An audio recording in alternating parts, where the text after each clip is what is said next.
एक कदम विकास की ओर। ग्राम पंचायत राय डटरा पुरसौली वार्ड नंबर 4 से वार्ड प्रत्याशी सुयोग्य, कर्मठ, जुझारू, ईमानदार, संघर्षशील आपका एकमात्र रेहाना खातून। जी हाँ, रेहाना खातून। पति समाज सेवी सुभान Ansari.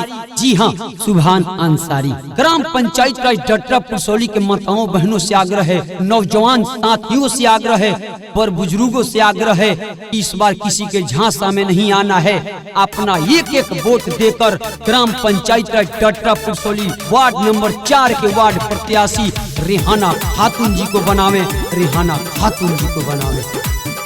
Music by Roshan Jasila।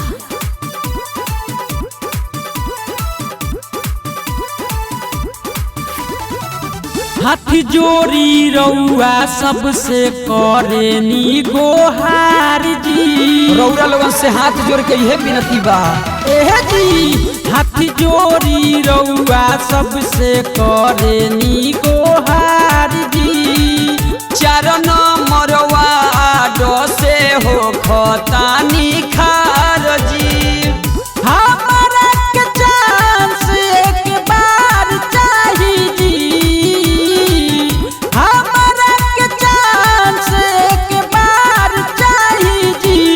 भैया 4 नंबर वार्ड से निकल जाई, ये हमारा प्यार चाहिए जी। चाचा 4 नंबर वार्ड से हम जीत जाई, ये हमारा प्यार चाहिए जी।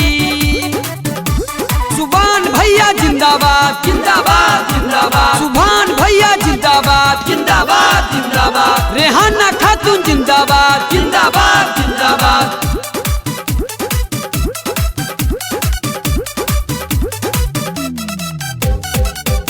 सब समाचार राउर दुआरा पर आई के कबो ना भूलाएब कहतानी क्रिया खाई के।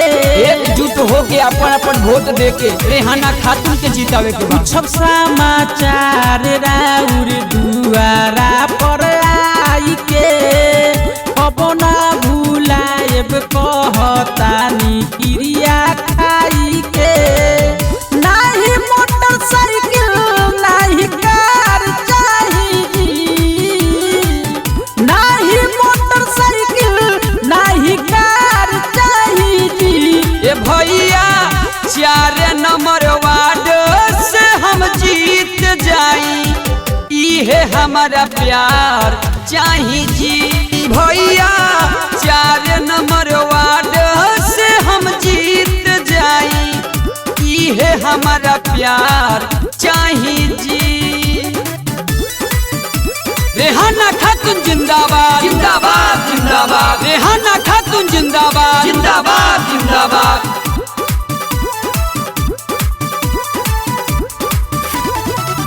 गाँव के विकास कर इहे बाते वादा। रेहाना खातून ना कबो बदली है इरादा। सुनो तनी ये चाची ध्यान देवे के बा। गाँव के विकास कर इहे बाते वादा।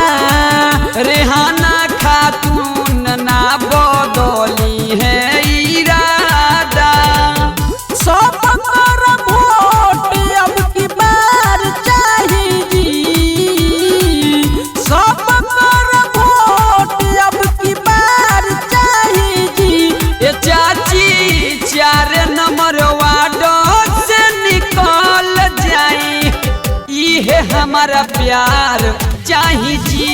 ये चाचा 4 नंबर वार्ड से निकल जाई, ये हमारा प्यार चाहिए जी। हाथी जोड़ी रउआ सबसे करे नी गोहार जी। 4 नंबर वार्ड से हो खतानी खार जी। हमारा के चांस एक बार चाहिए जी। हमारा के चांस एक बार चाहिए जी।